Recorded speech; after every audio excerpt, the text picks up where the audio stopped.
Honourable Member for Kenora.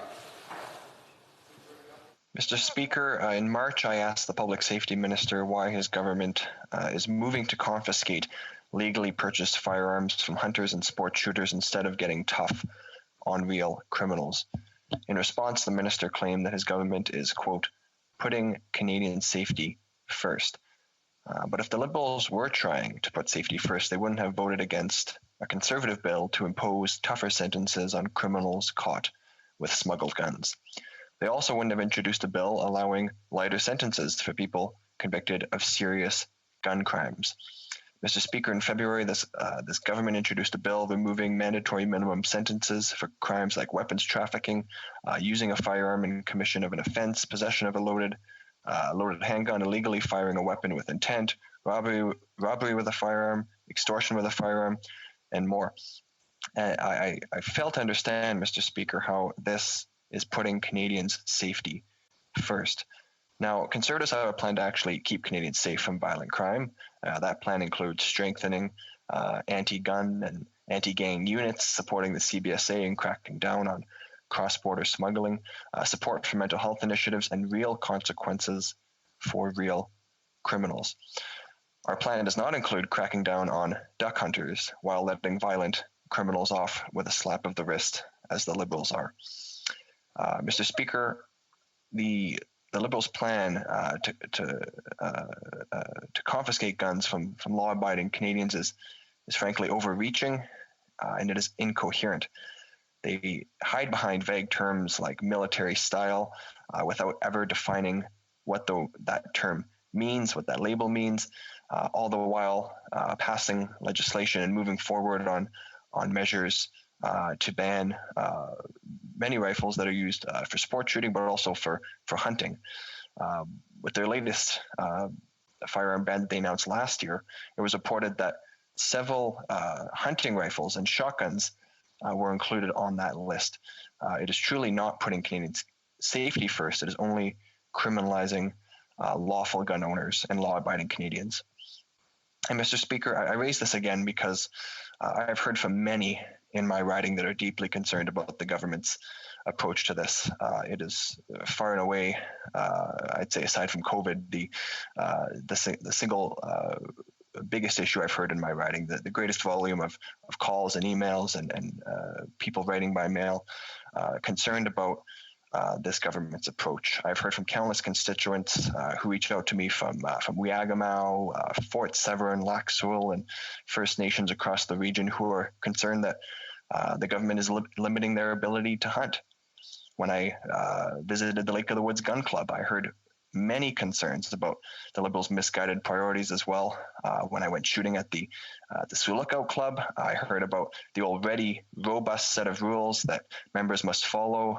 When visiting the Vermilion Bay Club, I was urged to stand up against this government's heavy-handed attack on our way of life in northwestern Ontario. And Mr. Speaker, I've heard similar concerns raised by members of the clubs in Ear Falls, Dryden, Red Lake, and frankly from residents across northwestern Ontario, some residents not even living in my riding that have reached out to me to share their concerns. So I'd like to take this opportunity to ask the Parliamentary Secretary, to ask this government once again, will this government stop targeting law-abiding hunters and sport shooters and instead take real measures to fight real criminals? The Honourable Parliamentary Secretary to the Minister of Public Safety. Merci beaucoup, Monsieur le Président. Je remercie mon collègue de Kenora pour ce. I'd like to thank my colleague for Kenora for the adjournment debate. This is a subject of concern to me. To answer the question he posed at the end, I can reassure him that with regards to C-21, it does not attack the vast majority of law-abiding gun owners. There's nothing in C-21 that intends to target Canadians who obey the law and own firearms. Now, when it comes to the illegal trade in firearms, the question that he posed to the Minister of Public Safety, that C-21 has more severe penalties for those who deal with illegal arms. I am surprised to see the Conservatives oppose this type of measure. There was nothing in his speech that really dealt with that point. This Saturday will be the first year after measures that we implemented to prohibit military-style weapons.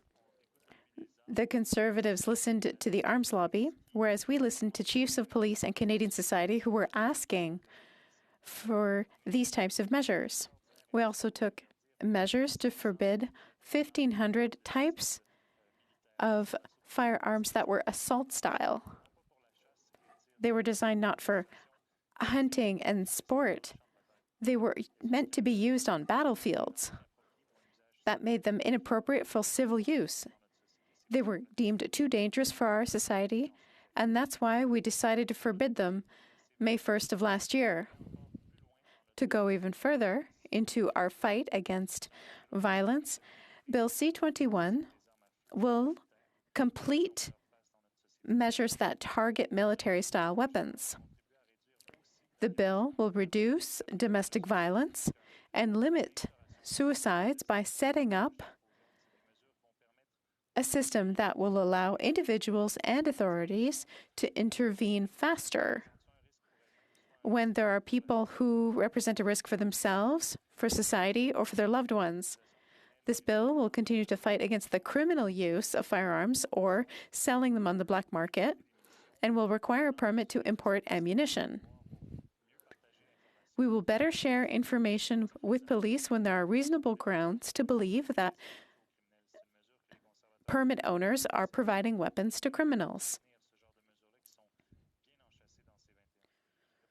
We're surprised to see the Conservatives not support this type of measure.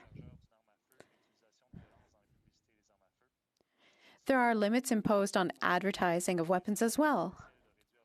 It's essential to reduce arms trafficking in Canada in order to improve the safety of our communities. I sincerely hope that our colleagues in the opposition will help us to move C-21 forward, which, as I said, will change the criminal code to increase maximum penalties for trafficking and contraband from 10 to 14 years. It's an important message to send to all judges that we take this type of offense seriously when it comes to violence in our communities. I hope that my colleague for Kenora will support the bill. This bill will also help to prevent the entry of people into Canada if they have been found to be in violation of our weapons laws. So I just want to emphasize the highlights of Bill C-21 and the investments in Budget 2021 to give more resources to the police, to the RCMP, and to border officers to help control weapons. Nora.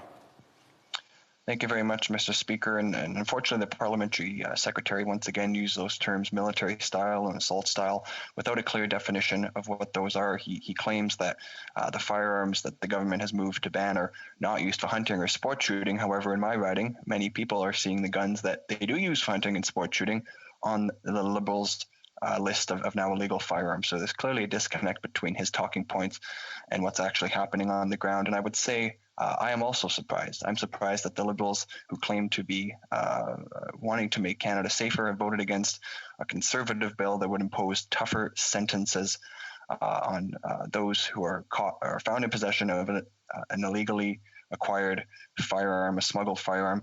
If the government is so committed to combating gun crime, why did they vote against this common sense Conservative motion? The Honourable Parliamentary Secretary. Thank you, Mr. Speaker. I'm always perplexed when I hear this type of criticism or critique from the Conservative Party. When they were governments, they oversaw many cuts to services, including to police services like the RCMP and border services. Their austerity plan led to massive cuts of resources in terms of staff on the ground in order to fight violence linked to weapons, whether it be contraband or trafficking. They don't seem to be interested in acting when it comes to this problem. Very recently, in the last year, $250 million were invested to prevent violence. This is an investment into our communities. And just last week, $312 million were set aside over 5 years to support the RCMP and Border Services in their efforts to fight violence with weapons. And I think that that is an improvement over conservative